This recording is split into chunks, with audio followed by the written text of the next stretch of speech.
o manufactura. ¿Cuándo es área de procesamiento? Precisamente cuando hablamos de sistemas de generación de energía. Ahí podemos tener plantas hidráulicas, plantas geotérmicas, plantas eólicas, plantas solares. Y luego tenemos los departamentos de procesamiento en empresas de manufactura. Ahí es donde se crea el producto. ¿Qué tienen en común? Instrumentos de medición. ¿Para qué? Para controlar las diferentes variables que se miden con el fin de asegurar la calidad del producto o la calidad, por ejemplo, de la energía que se está entregando. ¿Qué podemos encontrar a partir de ahí? Temperatura, flujo, presión, la parte eléctrica y puedo continuar. ¿Cómo medimos estas variables? Se miden a través de sensores. ¿Qué tipo de sensores se utilizan? Dependiendo de la aplicación específica, podemos hablar entonces de transmisores, podemos hablar de flujómetros si es para la parte de flujo, sensores de temperatura, RTDs, termopares, termistores. La parte de presión podemos encontrar manómetros análogos o manómetros digitales. Recordemos que los transmisores pueden ser de presión, temperatura o flujo. Y a partir de lo que es esta carga de trabajo que nosotros encontramos a nivel de medición, debemos utilizar una herramienta que sea efectiva en el mantenimiento preventivo y predictivo. Y vamos a hablar también más adelante sobre la parte correctiva. ¿Por qué? Porque las capacidades de estos productos nos permiten no solo un mantenimiento preventivo y predictivo, sino también correctivo, que es cuando debemos aplicar un ajuste, corregir el error de un sensor.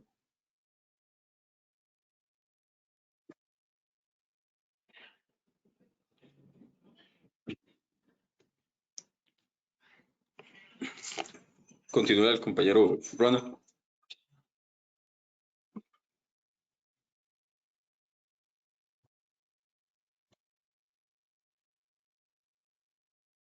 Aquí, bueno, Ronald está teniendo unos problemas de audio, entonces voy a continuar.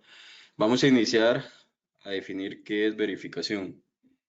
Una verificación es un proceso que se lleva más al campo, está asociado a trabajo directamente sobre el proceso. ¿En qué consiste? Es cuando el técnico, el instrumentista, el ingeniero va con una herramienta de medición a verificar un transmisor, por ejemplo, un transmisor de presión. ¿Qué tenemos en la imagen? Precisamente es un transmisor de presión. Este transmisor de presión, en este caso, está sensando la presión de línea, que se le conoce como presión relativa o presión manométrica, y debemos verificar que el transmisor nos esté entregando una lectura correcta. Ahora, entendiendo el principio de funcionamiento de un transmisor, sabemos que ellos van a convertir una señal análoga a digital. Entonces van a tomar lo que sense el transmisor y a partir de aquí el transmisor va a generar una señal de corriente. Una señal en 420 miliamperios, que es una escala de trabajo que utiliza en este caso la tecnología HAR. En cuanto a transmisores se refieren, podemos encontrar otros tipos de transmisores como tecnología Fieldbus, por ejemplo. En este caso tenemos un HAR cuyo lazo de control es de 4 a 20 miliamperios. Entonces, por ejemplo, 4 miliamperios van a significar 0 PSI en una escala de 0 a 100, suponiendo que el sensor trabaje de 0 a 100 PSI. 20 miliamperios, que es el ámbito más mayor a escala, va a ser equivalente a 100 PSI. Por ende, una lectura en 50 PSI, nosotros deberíamos interpretarla a nivel de lazo de control como un valor intermedio de entre 4 a 20, es decir, 12 miliamperios. Y esta relación que estoy haciendo de corriente-presión es precisamente cómo se comprueba un transmisor. ¿Y cómo hago yo esto? Con un equipo, en este caso el que tengo al lado izquierdo, es un calibrador de procesos. El instrumento va a generar una alimentación, se llama alimentación del loop o bucle, de 24 voltios, esto para activar el transmisor, y a su vez mide el lazo de corriente del transmisor. Adicional al calibrador de procesos 754, le adiciono un módulo de presión, el módulo de presión amarillo que tengo encapsulado. Ese módulo de presión es mi referencia. Es la lectura que yo comparo contra la lectura del transmisor. Lo tengo conectado también al calibrador y estoy generando una presión de forma independiente. La presión se genera con una bomba portátil.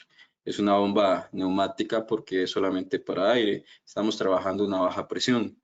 Entonces la verificación simplemente es llegar con estas herramientas, conectarlas al transmisor y verificar el lazo del transmisor que se desempeñe de forma idónea. Y es ahí cuando yo puedo decir con certeza si el transmisor se desempeña de forma correcta o no. No necesito emitir un reporte ni un documento con los resultados, no es necesario, aunque en muchas ocasiones sí se lleva un control para la gestión de calidad. A partir de aquí, lo que suele, en este caso, indicarse es una etiqueta de instrumento verificado. Y en esto consiste una verificación, una toma de datos contra una referencia para verificar si el dispositivo bajo prueba se está desempeñando de forma correcta.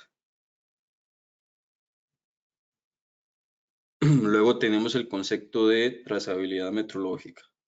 La trazabilidad metrológica es un punto importante, es un punto de partida para definir qué es calibración. La trazabilidad consiste, según el BIM, en una cadena ininterrumpida de intercomparaciones de laboratorio. Ahora, ¿cómo entendemos esto? Suponiendo que tenemos un multímetro estándar, multímetro electricista, puede ser portátil o puede ser de banco, como el que observamos en la imagen, el 8508A. Nosotros utilizamos este equipo en nuestro día a día para nuestras mediciones y tenemos que enviarlo a su calibración. ¿Para qué? Para asegurar que se esté desempeñando de forma correcta. ¿Qué hago yo entonces cuando lo envío a calibrar? Pago por el servicio. ¿A quién pago por el servicio? A una empresa que me provea la calibración. En este caso vamos a tener como ejemplo nuestro centro de servicios en Elbatron. Tenemos un centro de servicios acreditado, ISO 17025 en su versión 2017, última versión, y extendemos las capacidades al centro de servicios en Panamá.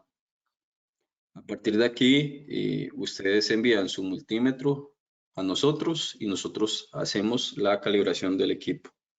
¿Qué utilizamos para realizar la calibración? Utilizamos el equipo que observamos abajo, el 5550A.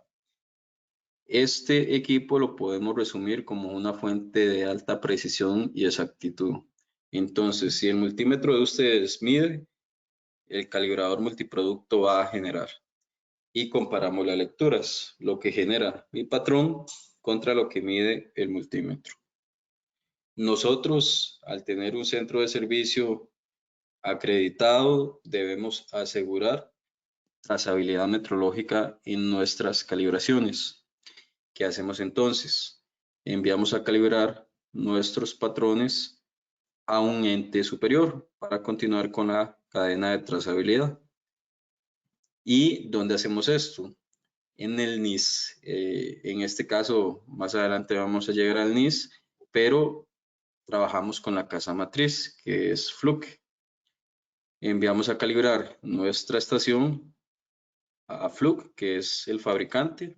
Ellos también tienen un centro de servicios y ellos utilizan equipos de mejor precisión y exactitud, como este modelo que tenemos por acá, el 732B. Ahora, Fluke es una casa matriz, es un fabricante. Ellos crean producto, pero deben asegurar también la calibración en sus equipos. ¿A dónde envían a calibrar entonces sus patrones? Al NIS, y aquí ya estamos llegando a la punta de la pirámide como tal. El NIST es el Laboratorio Nacional de Metrología para Estados Unidos. Todos los países adscritos al BIM, que es asociado al Sistema Internacional de Unidades, tienen un laboratorio nacional de metrología. Por ejemplo, en Nicaragua está la NAMEP, Costa Rica tenemos a la COMEP, en Panamá al CENAMEP, PTB en Alemania, el METAS en Suiza, y así podemos seguir. Fluke, como está ubicado en Estados Unidos, le conviene enviar a calibrar sus equipos al NIST como tal. Entonces, el NIST utiliza, por ejemplo, un equipo llamado Josephson Array, que es el que observamos en la imagen superior izquierda. Este equipo es un sistema que me provee la generación en voltaje más exacta y precisa que conocemos hoy en día. Y así es como cumplimos una cadena de trazabilidad en las mediciones. Desde el equipo de ustedes que utilizan para sus mediciones locales, pasando por los patrones de servicio, en este caso nuestra compañía, continuando a la casa matriz, que sería Fluke, y llegando al NIS, que es el Laboratorio Nacional de Metrología. ¿Qué sigue más arriba? Pues solo vamos a encontrar el Sistema Internacional de Unidades, que son las 7 unidades fundamentales de medición.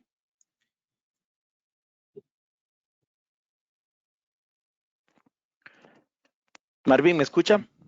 Sí, ya ahora sí Perfecto, se sí, te sí. escucha. Sí, definitivamente tuve un problema con, no sé, seguro con la diadema de sonido de Ok. micrófono. Lo desinstalé y lo volví a poner y ya. Pero sí, sí. Ni yo sé qué Ujú. pasó. Tranquilo. Sí. Continuando entonces, tenemos el concepto de calibración. La calibración, el BIM la define en 5 renglones, algo extenso. Básicamente habla de que es una operación bajo condiciones específicas, con una relación entre un patrón y un equipo bajo prueba y bajo incertidumbres definidas. Pero en palabras sencillas, la calibración es una comparación, la comparación de un patrón, una referencia, contra un equipo bajo prueba. A partir de aquí, yo en una calibración debo emitir un certificado, un documento formal. Ese documento se conoce como certificado de calibración. Este certificado de calibración va a llevar una serie de datos, como por ejemplo un presupuesto de incertidumbres, límites inferiores, superiores, los grados de error, va a definir la trazabilidad metrológica. Toda esta información asociada a los datos lleva un costo para la empresa que ejerce el servicio. Por ende, la calibración es cobrada normalmente por empresas de servicio. Es un servicio pues caro porque conlleva mantener en muchos de los casos una acreditación. Y es por ello que muchos usuarios prefieren calibrar sus equipos de forma externa a invertir de forma local. Aunque hoy en día, por ejemplo, conforme avanza la industria, se van generando laboratorios internos de calibración en las compañías y eso es muy bueno porque ayuda a crear una mejor cultura metrológica y a mantener una trazabilidad desde el usuario local.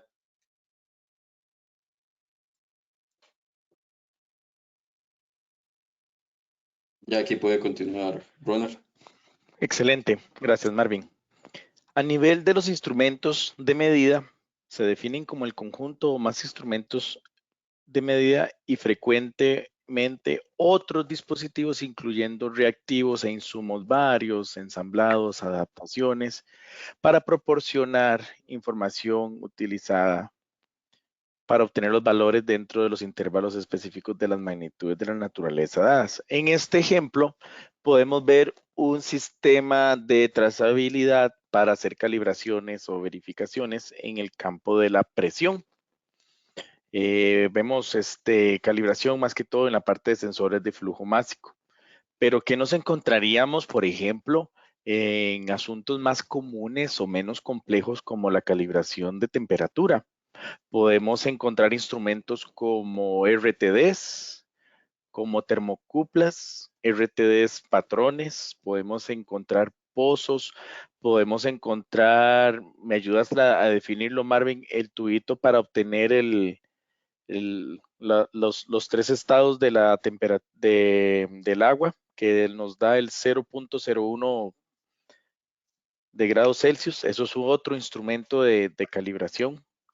Lo que Ronald menciona es una celda de punto fijo, Ajá, una puntualmente celda de punto fijo. la celda del triple punto del agua, en donde vamos a tener los tres estados de la materia contenidos en un mismo frasco, líquido, sólido y gaseoso. Una El vez que cual llegamos, se me hace ujú, que es un instrumento, me llamó muchísimo la atención. Yo tuve la oportunidad de ver el experimento como tal y de verdad me pareció súper interesante que también lo utilizan en otros materiales como el mercurio para obtener exactitud en diferentes temperaturas. Podemos hablar también de cuerpos negros. En Colombia le llaman cuerpos grises. Vea usted qué curioso Marvin. No sé si sabías. Y eh, así diferentes instrumentos que se pueden utilizar en el proceso para hacer las calibraciones, para obtener ese tipo de mediciones y calibraciones. No sé si quería agregar algo, don Marvin. no, básicamente que los cuerpos negros, creo que más adelante hay un ejemplo, se Sí, yo utilizan vi uno. para calibrar bajo termometría infrarroja, lo que son cámaras termográficas, termómetros infrarrojos.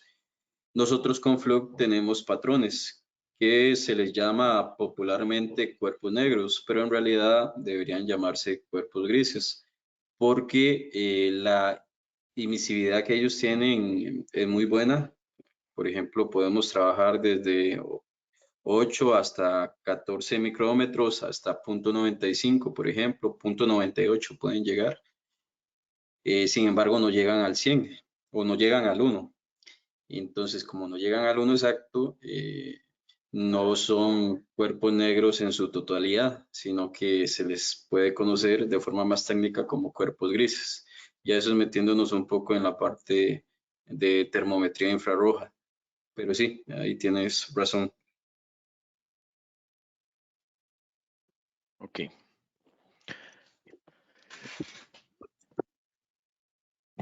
Ok, vamos a continuar entonces definiendo qué es incertidumbre. La incertidumbre nosotros la conocemos como, en el ámbito del lenguaje coloquial, algo desconocido, algo incierto, de lo cual no tenemos certeza.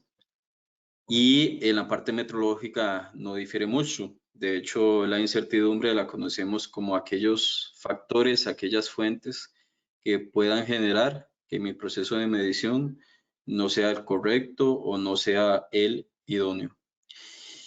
Nosotros en cualquier proceso de verificación o calibración vamos a encontrar fuentes de incertidumbre. Por ejemplo, vamos a encontrar posiblemente que el personal técnico que efectúa la calibración no sea competente técnicamente, es decir, no haya sido bien capacitado.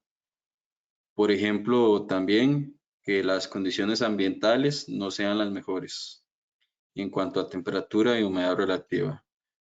Por ejemplo, podríamos encontrar también que el procedimiento que está siguiendo el técnico no sea un procedimiento correcto.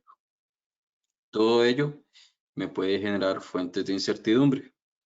De hecho, las tres que acabo de mencionar son las que tenemos en el esquema de abajo. Normalmente, todo proveedor de servicios debe controlar esas tres condiciones: procedimiento, ambiente y operador. Y si no las puede controlar, al menos las debe medir. Ahora, ¿cómo se explica esto? Nosotros, por ejemplo, a nivel de servicio, trabajamos procedimientos validados. ¿Qué quiere decir un procedimiento validado?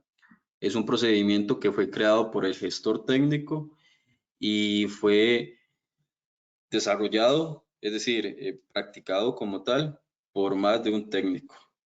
Y si todos están en buen consenso de que es entendible y es aplicable, entonces ya podemos mencionar que es un procedimiento validado. Luego las condiciones ambientales. Siempre cuando hacemos las calibraciones dentro del laboratorio, lo hacemos bajo condiciones controladas. Condiciones controladas en humedad, en presión y en temperatura ambiental.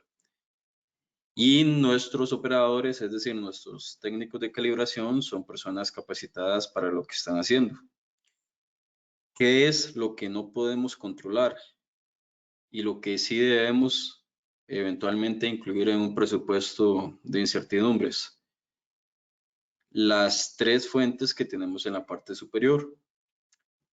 Las condiciones del patrón, a esto lo vamos a conocer como incertidumbre del patrón. Esto lo extraemos de las especificaciones del equipo o del certificado de calibración del instrumento. Luego, lo que es la lectura que obtenemos del equipo bajo prueba, a esto lo conocemos como resolución del mensurando, porque también va a ser variable dependiendo del equipo que yo calibre. Y hay un concepto que es un poco largo, se conoce como desviación experimental de la media, producto de las repetidas mediciones. Pero de forma sencilla esto se explica que en una calibración, yo para cada punto de prueba, como mínimo, debo tomar al menos 5 lecturas, dependiendo del tipo de variable que calibre. Pero si estamos haciéndolo en presión, por ejemplo, como mínimo deberíamos hacer 5 puntos de prueba en cada punto objetivo que yo trabaje. Ejemplo, si lo estoy haciendo en 0 PSI, debo tomar 5 mediciones en 0. Debo tomar 5 mediciones en 25 PSI, 5 mediciones en 50, 5 mediciones en 75 y 5 mediciones en 100 PSI. Ahí me voy a entender. En cada punto que yo trabaje debo tomar al menos 5 mediciones. ¿Para qué? Para calcular la desviación de los datos en un mismo punto. Y eso me ayuda a conocer la precisión del equipo. Qué tan cercano está después de tomar cierta cantidad de mediciones en un mismo valor. Muy importante porque la precisión es diferente a la exactitud. Y más adelante vamos a explicar también esta diferencia de conceptos. Entonces, si en conclusión, sea cual sea la calibración, por ejemplo, que nosotros hacemos, tomamos en cuenta solamente esas tres fuentes de incertidumbre para nuestro presupuesto. Lo que es la incertidumbre del patrón, la resolución del mensurando, equipo bajo prueba, y la desviación experimental de la medida de los datos.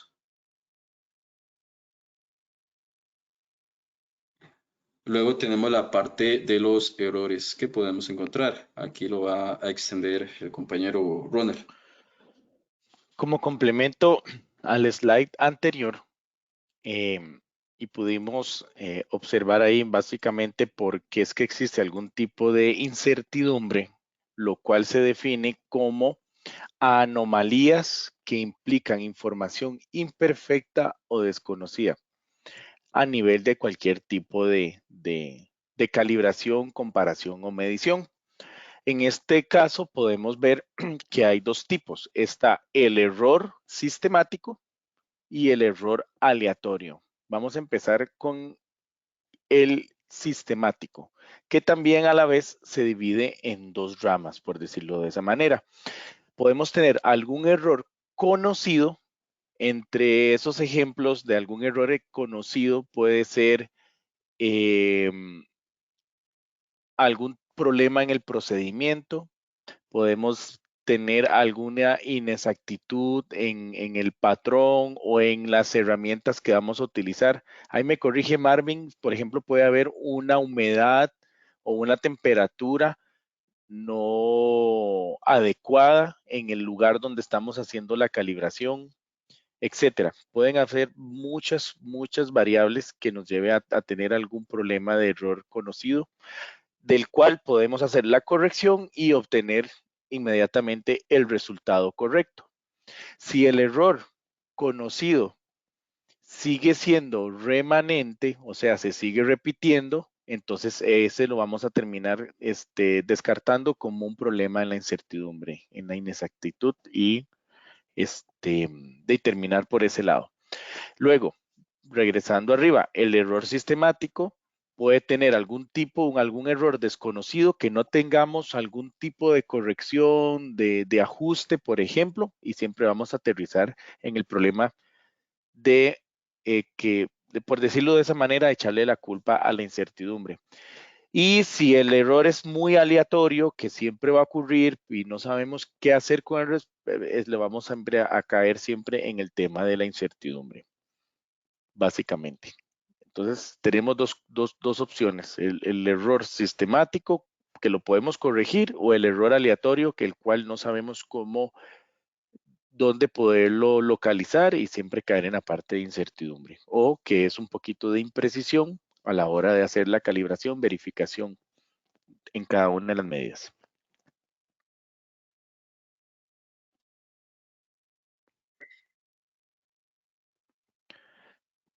En este caso, vamos a hablar un momento de algún tipo de muestra, digamos, en el presupuesto de una incertidumbre. Aquí podemos ver, por ejemplo, que en la ficha técnica de alguno de los modelos de algunos equipos, siempre nos va a decir cuál va a ser la incertidumbre de error de cada uno de los modelos. Y no solamente ocurre en equipos de calibración, también ocurre en todos los equipos que obviamente cumplen con un estándar y el fabricante nos indica cuál es el grado de incertidumbre que ese equipo podría tener. Y en este caso, básicamente podemos hacer algún tipo de sumatoria, me corrige Marvin si estoy en lo cierto, para tener un valor más exacto de cuál podría ser la incertidumbre sumando los datos de valor de cada uno de los equipos que estamos haciendo para hacer las pruebas. Por ejemplo, podemos ver que en el modelo 7109 tiene un 0.01, en el valor, qué sé yo, de la penúltima línea, que es una PTR, que PTR es una RTD, pero de platino, de pero muy baja incertidumbre, de una calibración exquisita, de muy alto valor. Y entonces toda la sumatoria de hacer esta prueba nos va a dar un sistema de incertidumbre de un 0.07 en este caso. Entonces, el fabricante en sí nos debería de indicar cada uno de sus herramientas de proceso qué incertidumbre tiene y nosotros poder calcular el total más o menos de la precisión con la que vamos a hacer la medición. Y luego tenemos el concepto de resolución. La resolución es importante entender cómo hay que interpretarla en los equipos digitales, porque muchas veces tenemos equipos con resolución de 3 dígitos y es fácil comprender porque tenemos solamente 3 valores medibles en el display del equipo. Sin embargo, en otras ocasiones la resolución se da con fracción, por ejemplo, 3 dígitos y medio, 3 dígitos 3/4. Entonces, ¿cómo interpreto yo ese tipo de resolución? Aquí tengo que entender qué significa esa fracción. Va a ir asociada al dígito más significativo de mi lectura. ¿Cuál es el dígito más significativo en el segundo ejemplo, donde tengo la lectura de 1999? El dígito más significativo será el primero de izquierda a derecha, en este caso el 1, porque el 1 es el valor cuyo cambio me va a generar mayor impacto en la medida que yo lea en el display. Entonces, el 1 en el nominador de la fracción va a indicarme el dígito más significativo. En este caso, por eso tenemos un 1 en la fracción. Y el 2 en el denominador va a significar la cantidad de cambios diferentes, la cantidad de estados como tal, que va a tener esa cifra más significativa, en este caso el 1. Ese 1 podrá tener dos valores, 0 o 1. No va a tener un valor superior ni un valor inferior. Y eso quiere decir 3 dígitos y medio en una resolución de esta categoría como tal. En el tercer ejemplo, la metodología es la misma. Tenemos una fracción de 3/4, entonces el 3 en el numerador significa el valor de la cifra del dígito más significativo, en este caso un 3, y el 4, la cantidad de estados que va a tener ese dígito más significativo. 0, 1, 2 y 3. 4 estados distintos.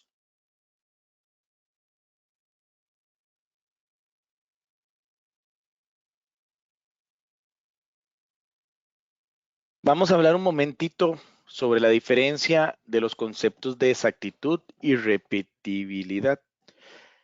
En la primera diana que podemos ver aquí que tenemos, podemos ver una repetibilidad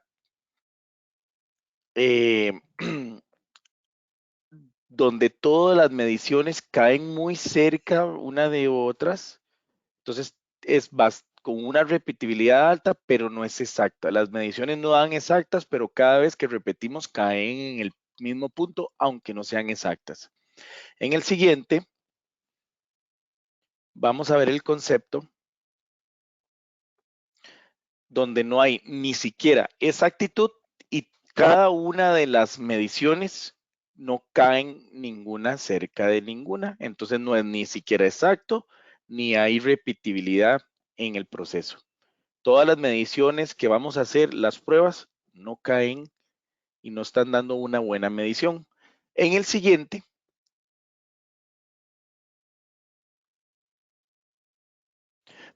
podemos ver que no es ni siquiera exacto, está completamente más alejado de la exactitud en cada una de sus repeticiones. Entonces es como la parte más crítica que podemos ver. Y en el mejor de los escenarios podemos ver que en este punto hay bastante exactitud en cada una de las mediciones y en cada una de las repeticiones caen cerca una de la otra. Entonces aquí podemos hablar de confiabilidad en cada uno de los instrumentos, cuando siempre son exactos y repetibles. Hablando con metrólogos, le preguntaba que cuál de todos es lo más común y la respuesta es de todo se da, digamos, en el día a día de todo se da. No crea que todo es exacto y con muy buena repetibilidad en cada una de las mediciones. No sé qué les podría yo decir al respecto, no sé. Este sistema de las 4 dianas se utiliza mucho para poder expresar este tema de cada una de las mediciones que hacen los metrólogos en los centros de servicio.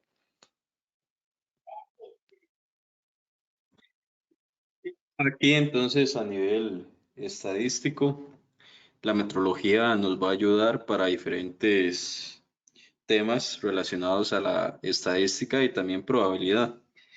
Por ejemplo, la metrología nos puede ayudar a predecir cuándo un equipo pueda llegar a estar fuera de una especificación o inclusive también cuando vaya a ir con el paso del tiempo mejorando su especificación. Y cuando me refiero a especificación, me doy a entender con el tema de exactitud y precisión, que ya Ronald explicó que la exactitud se enfoca más a un punto, a un valor objetivo, qué tan cercano estoy ahí, mientras que la precisión tiene que ver con la cercanía entre los resultados de un equipo. Por ende, puedo tener un equipo exacto y no preciso o un equipo preciso y no exacto. Aquí, en este ejemplo, tenemos un data logger. Es un equipo que registra mediciones. Este equipo que registra mediciones me permite a mí llevar un control con el paso del tiempo. Un día, 2 días, 5 días, con una toma constante de datos. Y lo que vemos en la imagen de la gráfica es precisamente al lado de la zona vertical, eje vertical, la medición en temperatura y en el eje horizontal el tiempo que transcurre. Notamos que la lectura del sensor tiene una tendencia hacia la baja. Más adelante voy a explicar cómo puedo predecir yo con suficiente exactitud el comportamiento de un equipo con el paso de los años o con el paso de los meses, porque pueden hacerse verificaciones intermedias también, como por ejemplo cada 6 meses. Al final lo importante es conocer la deriva de nuestro patrón. Conociendo la deriva de nuestro patrón, puedo saber si es un equipo que me va a mejorar su especificación con el paso del tiempo o es un patrón que en algún momento vaya a requerir ser reemplazado precisamente por el comportamiento de su deriva. La digitalización en procesos es importante. Básicamente consiste en convertir, y lo mencioné ahora, en señales análogas a digitales y en cómo puedo interactuar con diferentes equipos en un mismo sistema. Entonces aquí lo que observamos es un termómetro que lee sensores de temperatura, luego tenemos un pozo isotérmico, más abajo un baño isotérmico y el cuarto instrumento es un termihidrómetro. Todos los equipos tienen la capacidad de comunicarse de forma remota, de forma serial, a través de puertos. Pueden conectarse a un Smart Switch inteligente, en este caso como lo dice la palabra, para trabajar de forma controlada por un software que se llama el MECTEN. Entonces, a partir de ese control, estos 4 equipos van a trabajar de forma remota a través de una computadora. Es un ejemplo de cómo puedo digitalizar yo mis mediciones con diferentes equipos.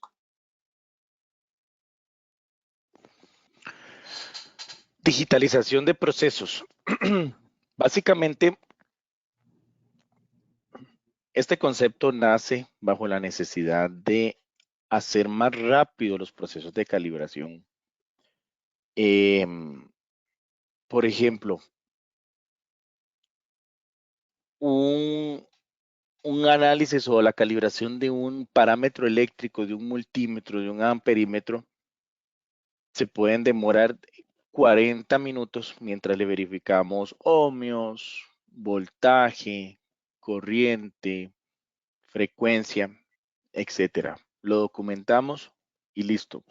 Pero no es así de ágil cuando vamos a tener que hacer algún tipo de calibración con temperatura o cuando tenemos que hacer una calibración con módulos de presión, que hay que esperar que los equipos lleguen a cero, hay que aumentar la presión, hay que bajar la presión y todos estos procesos, más que todo en el tema de temperatura, son muy lentos.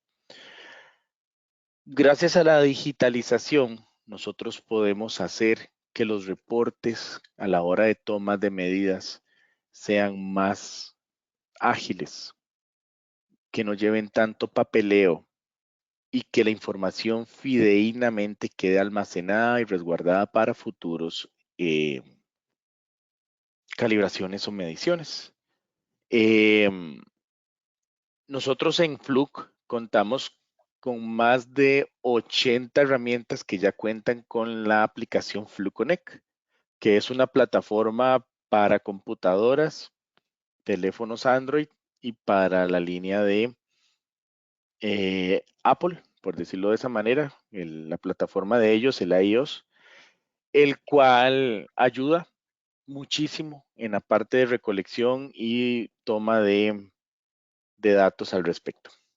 Entonces es importante saber que ya Fluke, tanto para equipos de calidad de energía, temperatura, mediciones eléctricas, e inclusive presión, ya cuenta con la aplicación Fluke Connect para ser más ágil y en el proceso de digitalización de los procesos.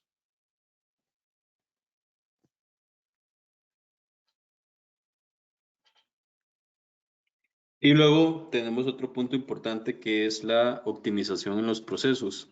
Aquí lo importante para ustedes en optimización de procesos es cómo dimensionar un producto. Cuando están buscando un equipo para compra, ¿cómo interpreto yo qué necesito en función de la aplicación? Entonces, suponiendo que tengo 100 sensores termómetro en mi planta, es decir, equipos que miden temperatura ambiental y humedad relativa. Si tengo 100 de esos equipos y necesito adquirir un instrumento que me pueda verificar esos instrumentos, verificar o calibrar, requiero un patrón que me permita en un mismo lapso de tiempo calibrar la mayor cantidad posible de sensores. Y para ello entonces yo busco una tecnología que me permita abarcar mayor carga de trabajo en un mismo lapso de tiempo. Y para eso existen, por ejemplo, con Fluke cámaras de condiciones ambientales, como la que observamos en la imagen. Estos equipos pueden admitir hasta 5 termómetros o pueden también introducirse termómetros que tienen el sensor integrado al case dentro del volumen de trabajo de la cámara. Ahora, ¿por qué es importante saber optimizar los procesos? Para evitar, por ejemplo, casos como el que tenemos por acá, sin entrar mucho en detalle, imaginemos que tenemos que hacer un mapeo de temperatura y humedad en una cámara y tengo que utilizar como mínimo 3 sensores. Entonces voy a buscar un equipo que me permita en un solo dispositivo conectar 3 sensores. Eso va a salir más económico en comparación a comprar 3 dispositivos independientes con un sensor independiente para cada uno. Entonces es así como en función de mi aplicación yo puedo evaluar pros y contras y buscar la mejor solución dependiendo de lo que yo requiera.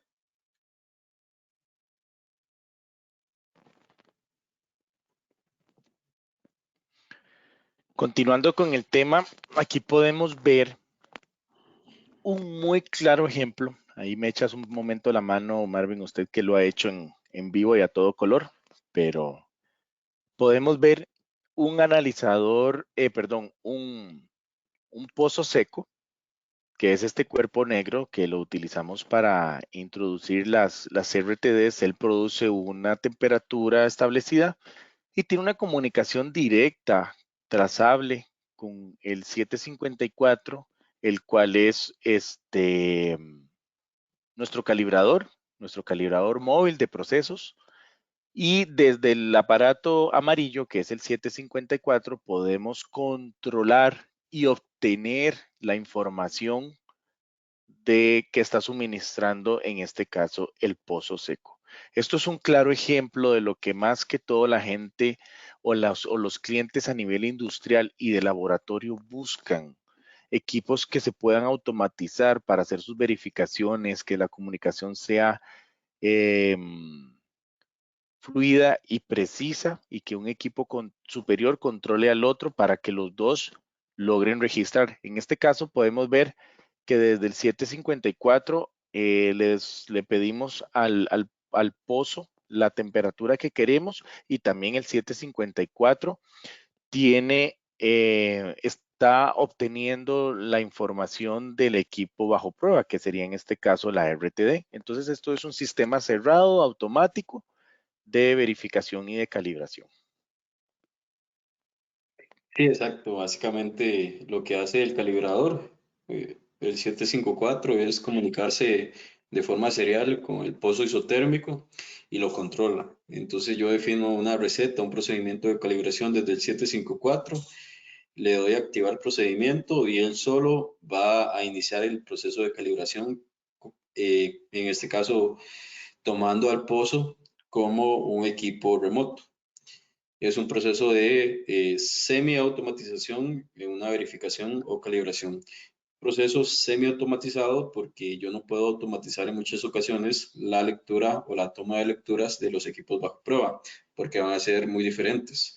Entonces, por ejemplo, van a haber equipos bajo prueba que sí voy a poder automatizar como transmisores de temperatura, pero hay otros que no. Por ejemplo, si solamente tengo un RT de 2 hilos, 4 hilos, 3 hilos, pero no es tipo transmisor, ahí se puede complicar un poco más el tema de automatizar la toma de datos del sensor bajo prueba como tal.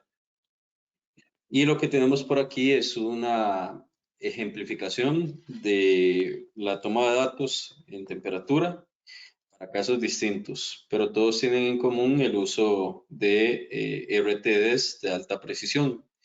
Por ejemplo, entonces estamos haciendo mediciones en tuberías, donde tenemos la medición de temperatura, pero hay un componente adicional que es el flujo. En este caso pueden ser mediciones de temperatura en medio neumático o en medio hidráulico.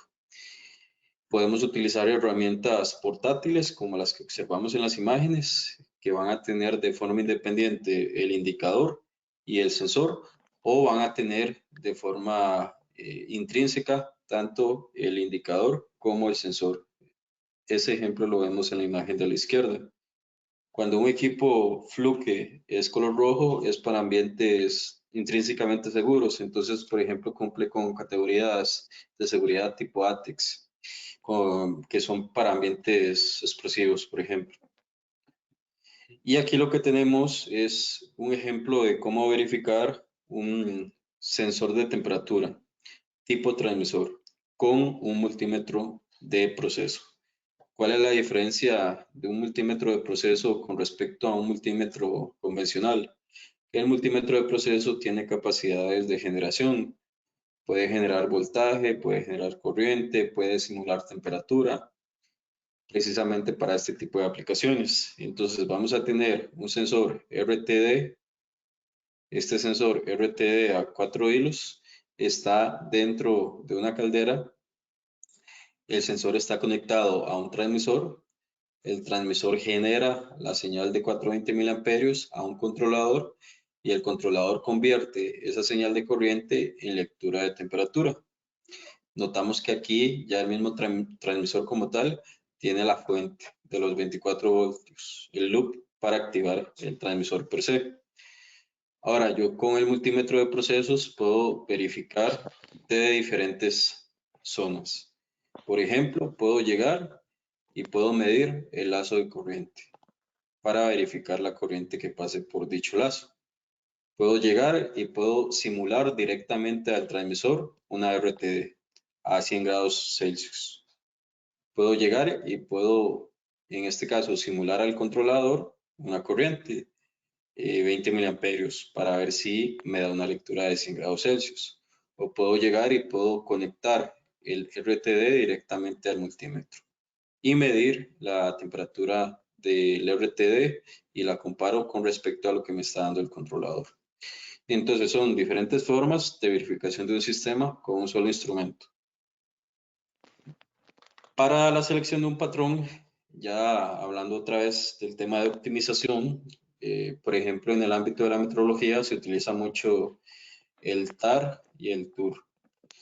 El TUR es el Test Uncertainty Ratio o la relación de incertidumbres de prueba y el TAR es el Test Accuracy Ratio o relación de exactitud de prueba.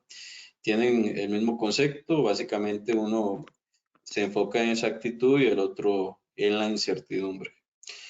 Cuando yo selecciono un equipo, no solo es importante tomar en cuenta la carga de trabajo, como lo mencionamos ahora, sino también las condiciones de exactitud y precisión que va a tener ese equipo que yo adquiera como referencia. Entonces, por ejemplo, si yo estoy buscando un equipo en temperatura para poder verificar 1000 sensores de temperatura que tengo en planta, y yo sé que esos 1000 sensores de temperatura tienen una tolerancia de más o menos 1 grado Celsius, entonces yo como mínimo tengo que buscar un equipo de referencia que sea 4 veces mejor que esa tolerancia. Entonces simplemente hago una división. ¿Cuál debería ser la exactitud mínima de un equipo en temperatura para que sea al menos 4 veces mejor a más o menos 1 grado Celsius? Debería ser más o menos 0.25 grados Celsius. Si dividimos 0.25 entre 1, vamos a encontrar el resultado y ese resultado es un valor de 4, confirmando que 0.25 es 4 veces más exacto que más o menos 1 grado Celsius. Entonces, a partir de ese dato, yo busco un instrumento que sea como mínimo de esas condiciones de exactitud. Ahora, en esa división que yo hago, siempre tiene que llevar el orden que vemos en la imagen. Arriba tiene que ir lo que es la tolerancia del equipo bajo prueba, es decir, el 1 grado Celsius. Y abajo debe ir la exactitud mínima que yo requiero. Haciendo la división obtenemos el valor de 4. Ahora, ¿qué pasa si yo dimensiono mal el equipo?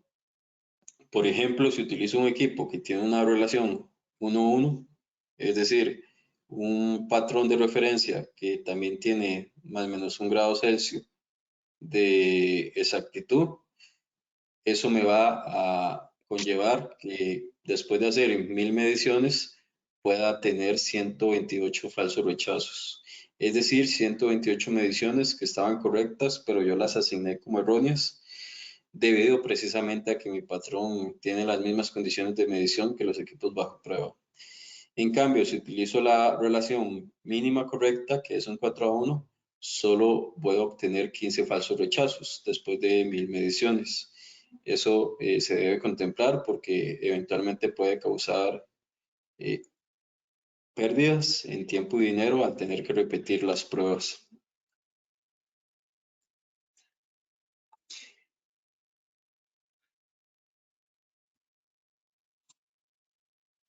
Tareas de verificación en campo.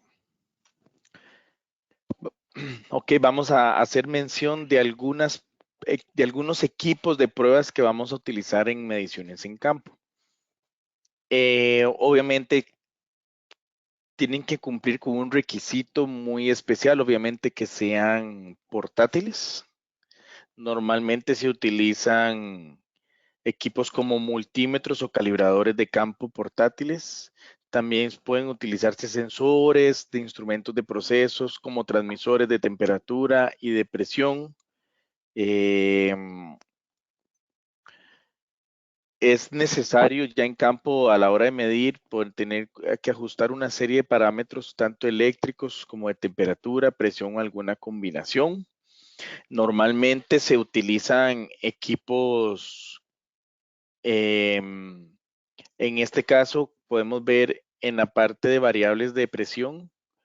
Aquí estamos utilizando un transmisor de presión en línea, qué sé yo, como para una tubería, en el cual le está enviando al multímetro o al calibrador 754, puede ser un 753, puede ser un 729, la señal que él está obteniendo.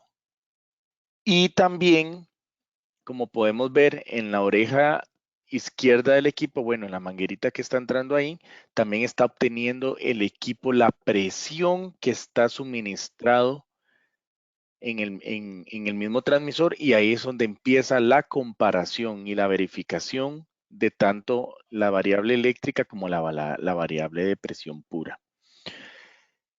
En la imagen de la derecha podemos ver un pozo seco también a la hora de poder verificar RTDs, termocuplas, etcétera.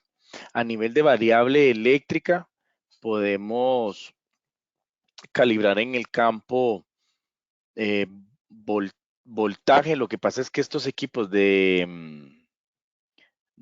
calibración de voltaje normalmente ya no son tan portátiles, ya son de laboratorio, pero sin embargo sí tenemos, podemos utilizar algún tipo de multímetro de variables eléctricas como algún tipo de patrón. El tema aquí básicamente es que Fluke cuenta con equipos portátiles para ir a poder hacer estas mediciones y estas comparaciones en el campo, porque no siempre tenemos a la mano el poder quitar un transmisor de presión, poder quitar algunos instrumentos que están ya en el proceso y que son muy difíciles. Y esto es lo más común que se utiliza a nivel industrial, poder hacer esto directamente en campo. Entre las operaciones metrológicas, podemos hacer los ajustes para que los equipos lleguen a a disminuir al máximo o eliminarla al 100% la incertidumbre a la hora de ser calibrados. Se definen como un conjunto de operaciones realizadas sobre un instrumento de medida para que proporcione indicaciones prescritas correspondientes a valores dados de la magnitud a medir. Puede ser un ajuste a cero en la balanza, puede hacer un ajuste del cero de un blanco, ajuste de una posición, de una escala para llevarlo a un punto determinado, entre otras técnicas y aplicaciones como tal. Y no todos los equipos o patrones pueden ser ajustados. Esto ya el instrumentista, el especialista en calibración sabe cómo se mueven cada uno de los equipos para poder llegar a este ajuste y obtener la mejor exactitud y que la calibración sea lo mejor posible. Y aquí tenemos una prueba de transferencia de custodia. La prueba de transferencia de custodia consiste en el cálculo del flujo volumétrico de forma indirecta. Entonces, ¿cómo hacemos esto? Tenemos compañías que se dedican al trasiego de petróleo, por ejemplo, aquí en Costa Rica, Recope, y tenemos empresas que también trasiegan dentro de la fábrica grandes cantidades de flujo. En muchas ocasiones las tuberías son de diámetro muy grande, estamos hablando de varias pulgadas. Y si nosotros debemos verificar punto a punto qué nivel de flujo está pasando para asegurar que lo que entra, por ejemplo, en Limón llega al Alto en Cartago, deberíamos hacer esas verificaciones cada ciertos kilómetros. Sería muy incómodo llevar un flujómetro de grandes dimensiones a esos diferentes puntos, porque estamos hablando de zonas que pueden ser montañosas y estamos hablando de tubería de diámetro muy grande. Por ende, el flujómetro también sería muy pesado y de grandes dimensiones. Aparte de que el flujómetro es invasivo. Debo sí o sí instalarlo en medio de la tubería. Por ello, utilizo herramientas de medición compactas y portátiles para hacer las comprobaciones. Entonces aquí, por ejemplo, nos estamos conectando a un transmisor de presión diferencial, estamos comprobando el funcionamiento de ese transmisor y estamos generando una presión independiente. A su vez, estamos midiendo la temperatura aguas arriba con una RTD y estamos midiendo presión aguas abajo con un manómetro. En función de las condiciones que yo obtengo en temperatura, en presión diferencial, en el valor de presión, en el diámetro que yo conozco de la tubería y en el tipo de fluido, son diferentes componentes que yo voy a introducir en una calculadora que puedo encontrar, por ejemplo, en internet para poder calcular con exactitud el flujo volumétrico en un punto específico. Y se le conoce como flujo volumétrico porque precisamente estoy calculando el nivel de flujo que pasa por un punto en particular. Y es así con herramientas más compactas que yo puedo calcular el flujo volumétrico sin la necesidad de utilizar un flujómetro.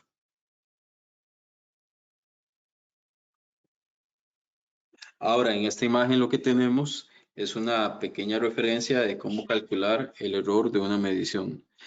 En la parte metrológica, esto se calcula restando el valor de la unidad bajo prueba con respecto al valor del patrón en una comparación de datos.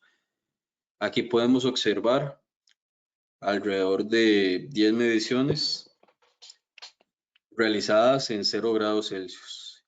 Puedo notar que lo que es la tolerancia es de un valor de más o menos 0.01 grados Celsius, porque las líneas rojas me indican el límite inferior y límite superior. Ahora puedo encontrar que todas esas mediciones estuvieron dentro de la tolerancia, por ende son valores admisibles.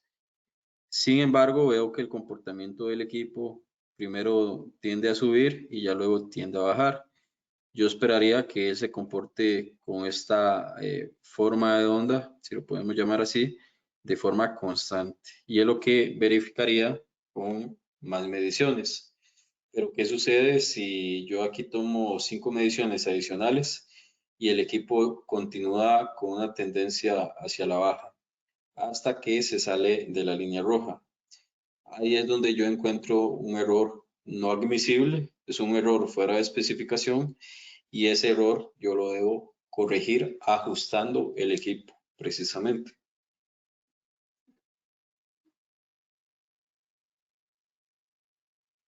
Carga de trabajo para la presión.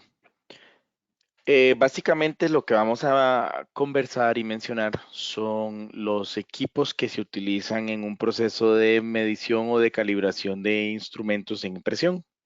Entre ellos podemos citar transductores, transmisores, medidores análogos, medidores digitales, interruptores de presión o válvulas, monitores, calibradores, equipos portátiles, equipos de mano, bombas, fittings, mangueras, sistemas de ajuste. También aquí falta mencionar lubricantes. Hay bombas de agua, hay bombas de aire, hay bombas de aceite.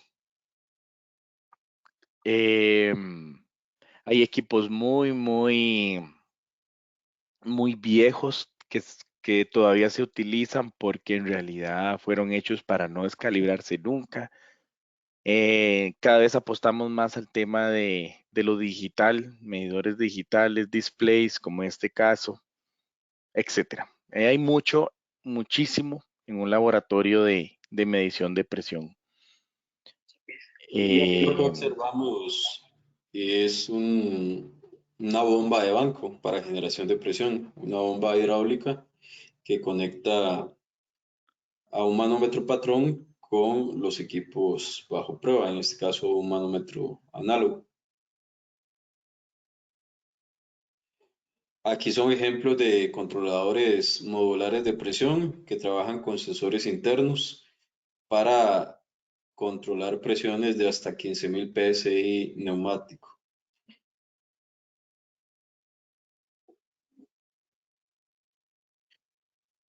a nivel de calibración de los equipos de trabajo para flujos de gas, tenemos controladores de flujo másico, los MFC, medidores de flujo másico, los MFM, rotámetros, que son los medidores de flujo de áreas variables, medidores de burbujas, medidores de película de jabón, medidores de turbinas, medidores de flujo de raíces, medidores de flujo de totalizadores, orificios de flujo, medidores de presión en seco. Ya a nivel de neumática, hay diferentes y más complejos todavía equipos e instrumentos de medición y de calibración. Y aquí tenemos un ejemplo de cómo con Fluke trabajamos la tecnología para medición de flujo con patrones. Tenemos entonces un medidor de flujo laminar, también lo tenemos para flujo osónico, que se asocia más con flujo turbulento. En este caso, para flujo laminar, tenemos a lo interno del sensor dos RTDs o PRTs que miden temperatura en dos puntos diferentes, aguas abajo y aguas arriba. Y también tenemos en ambos puntos medidores para la presión diferencial. Tenemos la vía anular, que es un diámetro conocido, especificado por el sensor, por donde trasiega el fluido. Y a partir de estos valores, muy similar a la aplicación en transferencia de custodia, nosotros podemos calcular con alta precisión y exactitud el flujo volumétrico o incluso flujo másico de nuestro sistema en calibración.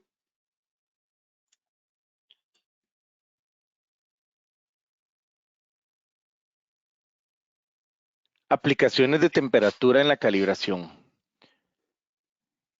Aquí lo que vamos a mencionar honestamente es una pincelada en el campo las aplicaciones de temperatura, lo que es la parte de calibración en temperatura. Pero podemos mencionar la industria farmacéutica o de biotecnología, en las áreas de calificación de instalación, de calidad, funcionamiento, rendimiento, validación con cámaras de temperaturas controladas, a nivel en congeladores, hornos, sistemas de esterilización, en la industria de oil and gas, transferencia de custodia, para poder verificar y medir las cantidades volumétricas de los fluidos, en la industria química, en la industria energética, energía de alimentos y bebidas, el proceso que controla la verificación, la calibración, laboratorio de calibración de terceros, calibración in situ o en el banco, en la industria aeroespacial, automotriz, pero en realidad aplica para muchísimas industrias como la industria del cemento,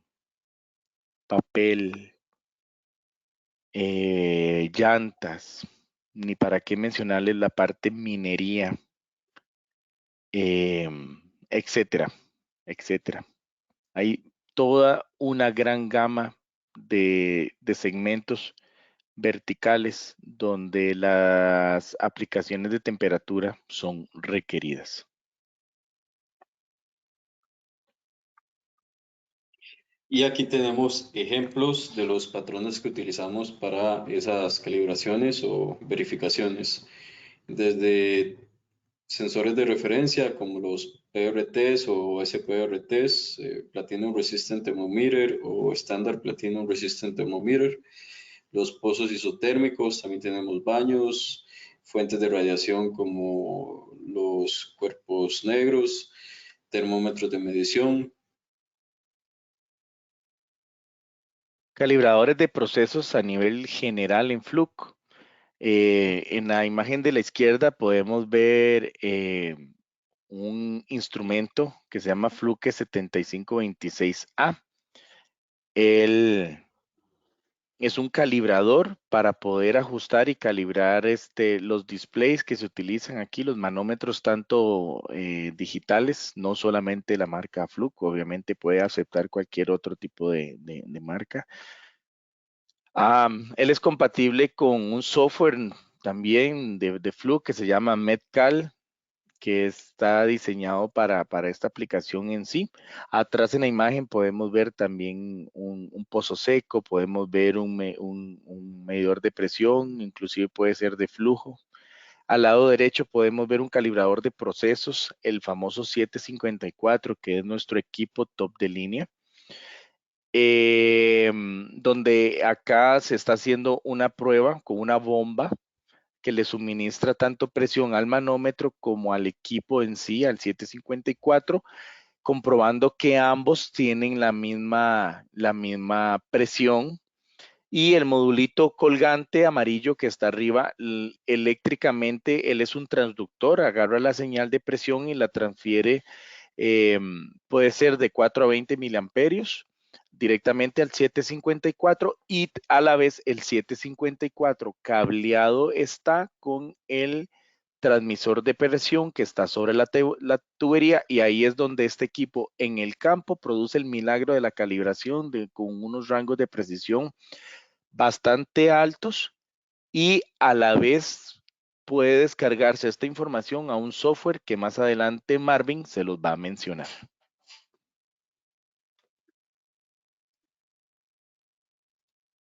Y entonces tenemos el Documenting Process Calibrator Track en su versión 2, que es el software para análisis de todo lo que tiene que ver en cuanto a gestión de documentos y creación de reportes de verificación. En el ámbito de la industria podemos trabajar variables de temperatura, presión, flujo dimensional, masas.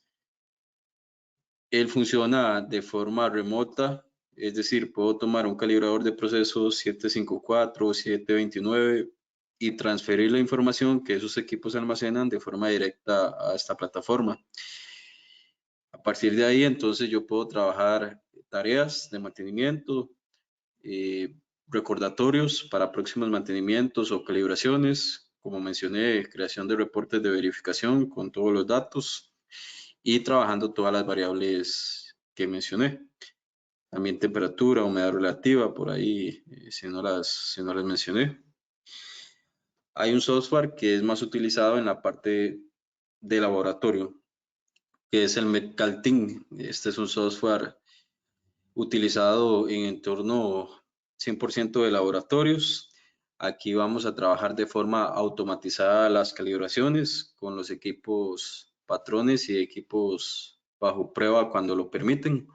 Entonces, podemos trabajar desde el presupuesto de incertidumbres dentro del software, la creación de reportes de calibración certificados como tal, todo lo que es la gestión documental dentro del sistema de calidad. Él está en cumplimiento con diferentes estándares como ISO 9001, 17025, ANSI Z540, ISO 13485. Entonces es un software validado y en cumplimiento con diferentes estándares asociados a la calidad. Y aquí estaríamos finalizando la presentación. Lo que tenemos en la imagen es nuevamente un calibrador multiproducto que él puede generar hasta 30 amperios directos, pero con la bobina podemos llegar hasta 1500 amperios para calibración de, por ejemplo, pinzas amperimétricas.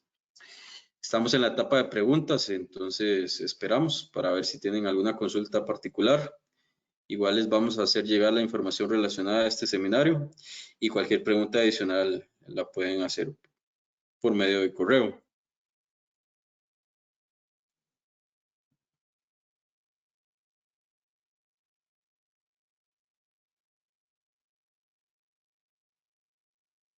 A ver, de momento no tenemos consultas, entonces vamos a dar por finalizado la presentación.